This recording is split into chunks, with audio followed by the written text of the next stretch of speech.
Hi, Cecile. Today is finally over. I'm sorry. Today is September the 8th, Tuesday. And it's like 5 o'clock at night. I just got home from the funeral. And it's been a busy day. It's just been crazy. Well, let's just start off with, first of all, there's not going to be a cooking video today. This is going to be my cooking video. And I would have done it like 2 hours ago, but I've had no time to put together any kind of a menu for this week, any kind of a cooking video, because everything's been so crazy with what's happened. But anyway, so no cooking video this week. Try to get to that next week. Plus, I'm kind of running out of ideas for interesting things to cook. So, I haven't even had my dinner yet. I don't even know what I'm going to eat. I'm like 2 hours past my dinner time here. Well, the day started out kind of crummy. It's my day off, and I had JR, my friend from church.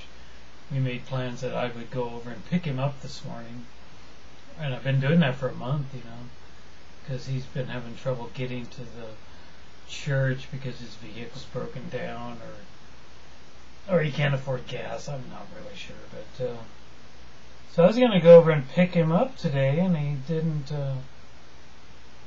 That was the plan, and he called me at 5:15 this morning and said he's not going to go because he had. His knee was bothering him really bad, so he kind of backed out. But he didn't sound right on the phone, and he just didn't sound quite. I don't know him very well. I've only known him about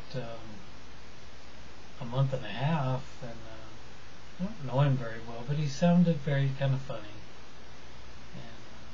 I started thinking later, I need to call him today, and I told him I would. I just haven't had time and talk to him because I'm off tomorrow and Thursday. I want to go Thursday back up to church, and I didn't get a chance. I haven't called him yet. I've been a little worried about him. I'm sure he's okay. But, went up to the morning service. Got there really early because I was all ready to go. So early. Pastor John was there in the coffee shop. Talked with him just briefly, and then went into the sanctuary. And he sat in the sanctuary with me, and just him and I, not with me. He was sitting a ways away. We didn't talk no more after that. But for a good 10 minutes, it was just Pastor John and I sitting in the big sanctuary all by ourselves. And I wasn't paying any attention to him because I was writing you again yet another letter. Letters. Really enjoyed doing this. I write you these.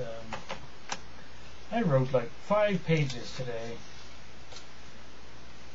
I get all this to send to you eventually. I don't know how I'm going to find a box or an envelope big enough, but I enjoy writing you these letters. I got 2 weeks worth on my notepad here. But today I was stressed out and bothered about having to go to the funeral today. I didn't want to go. I didn't want to go at all. So I wrote you a bunch of stuff about it. Just my feelings and thoughts and prayers about the matter. And so anyway, went to the service, and then the morning service. We had a great time like usual, and then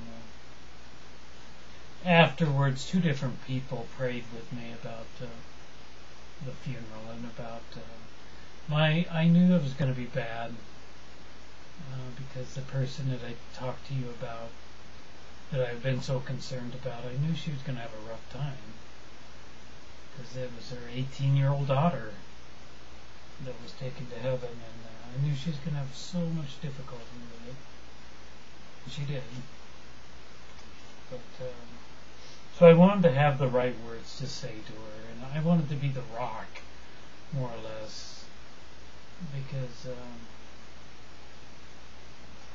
unfortunately there's a lot of people involved that are not believers, and I kind of wanted to be the one to be their inspiration, where they could lean on me, and I really wanted that to happen. I wanted to be that person in case I was needed, and I really wasn't after all that needed today. So I prayed about that, and I wanted Jesus just to give me the words to say, the wisdom to say the right thing, to try to be a comforter to her and the others that are hurting so badly. So anyway, Nick prayed with me this morning there in the studio, and then Jennifer did as well a little bit later on. So I was very thrilled with that. And came home and thought I might try to take a nap. I couldn't. Anyway, I finally decided, okay, let's just get going here. At 11:30, I drove back up to Applegate and spent some time there in prayer, there in the fireplace room, and just spent some time there, and then took off and went the back way to Grants Pass through Williams, and it's very interesting. Got lost in Grants Pass, but I finally got to the church, and it's a Catholic church. And oh my goodness, was there a lot of people there. Man, I'm not moving very fast here. We're going to have to make a two-part video, I'm sorry. But when I finally got to the church, I wore this, my shirt and tie. Very hot,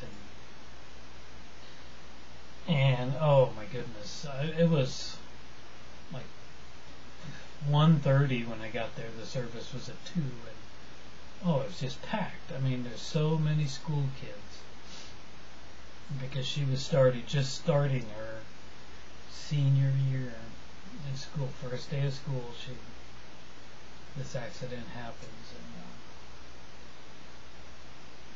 so a lot of school kids there, and a lot of our employees as well. I was happy to see a good turnout. Way more than half of our people from work were there. Even people that no longer work there, that live out of state, were there. It was great.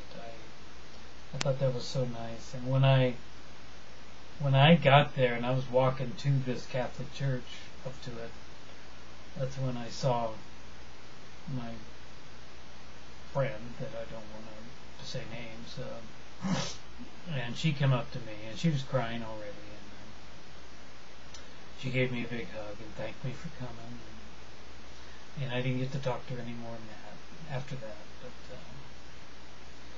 the church was packed, just packed, and it was very strange.